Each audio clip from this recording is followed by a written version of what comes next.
I'm Isabella George, and my topic is an Amish conflict of saying yes or no to technology.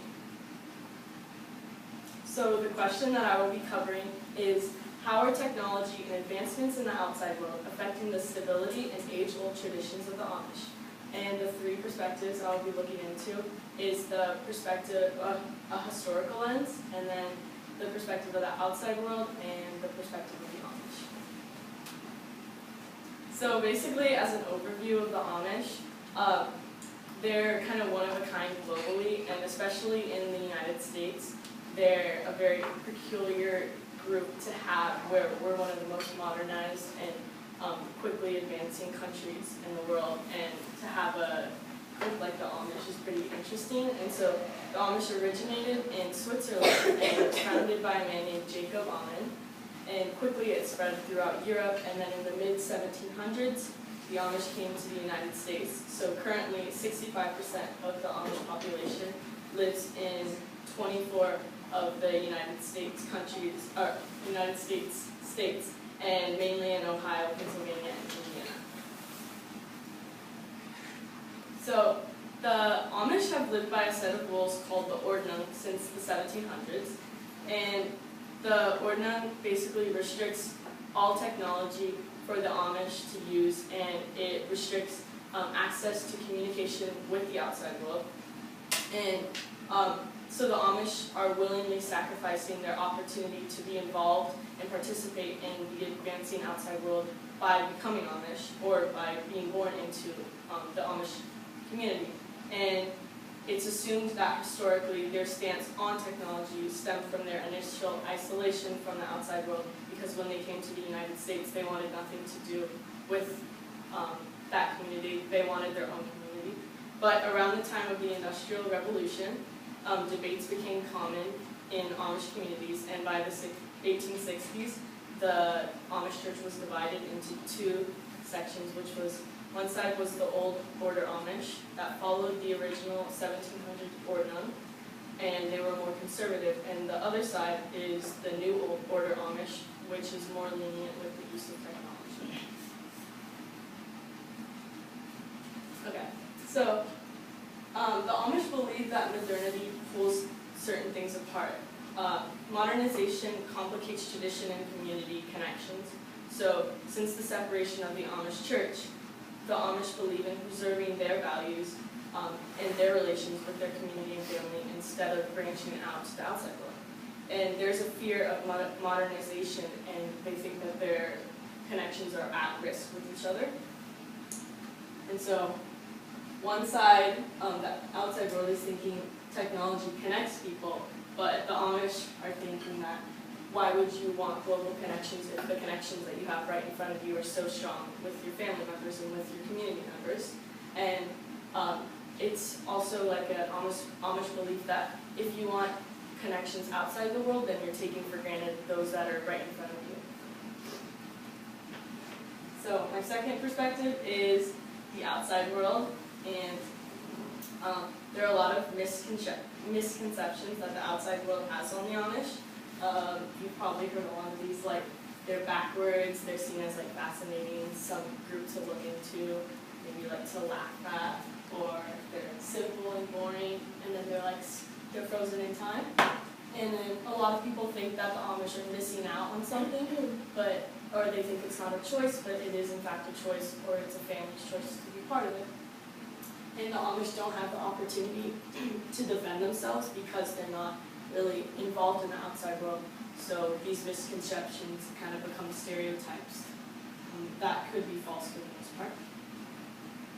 And so in the article Vanishing Voices, written by Russ Reimer in National Geographic in 2012, explores the challenges that isolated minority groups will experience when or if they assimilate to the outside world.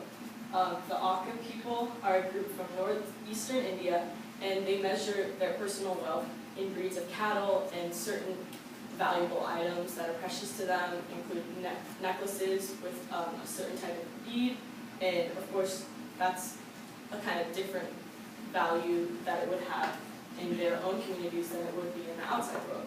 And so imagine if they tried to assimilate to the outside world, how there would be a challenge because of the difference of values and what is valuable to them. And so the Amish could face a similar challenge if they completely assimilate to the outside world and kind of bring down that barrier. They'll have that same challenge. And so lastly, there's the perspective of the Amish. And so a majority of the Amish church have become members of the New Order Amish or Amish Mennonites.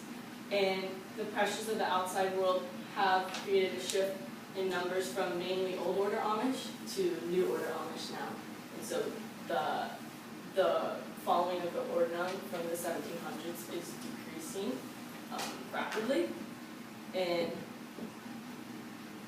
these are examples of New Order Amish or Amish Mennonites, and they're able to use technology responsibly for the most part to do their work and to increase like family time by getting work done sooner. And so there's a lot of like positive lights that that technology brings to Amish life. And so another connection was a short story from the novel The Overstory called Nicholas Cole, and it's written by Richie Powers. And in Nicholas Cole, a family tradition is passed on to honor an ancestor to the whole family who had started the tradition of annually taking pictures and photographing the chestnut tree. And so the tradition gradually loses value with each descendant as it's passed on.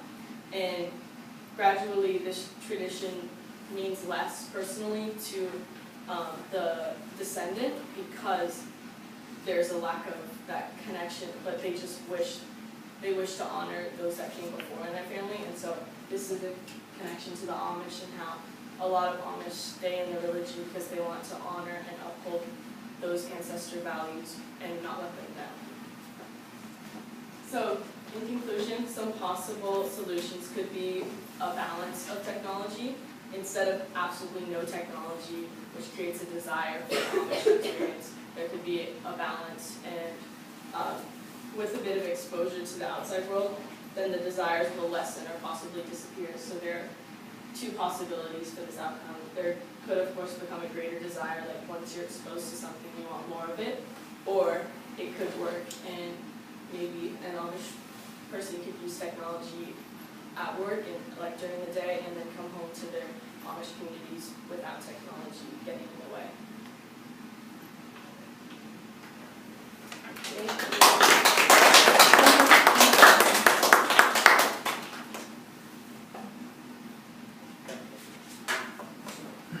Bella, what information did you need before you began your research, and how did that shape your research?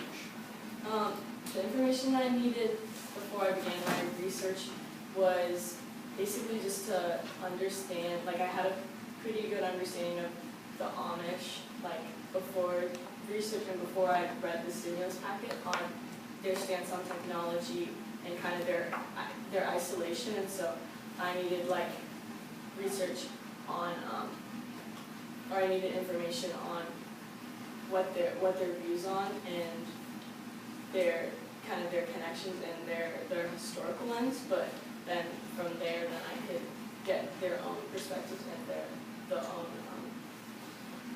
kind of beliefs on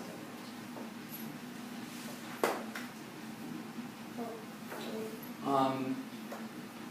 Thinking about some of the sources you examined, how does your conclusion fit in or respond to any of the sources you've looked at? I had a source where it was a woman who had left the Amish community, and she was interviewed on the Today Show, and so she says that she left the Amish community because it wasn't for her, because there were such like strict values and like restrictive ideals that they have, and so she left the community because of that, and she desired to find out what was out there. So like what my solution offers kind of a balance. So her leaving the Amish church could have been prevented if there is a balance and if there's a little bit of exposure to what's out there. Thanks, Bella. You would have tried to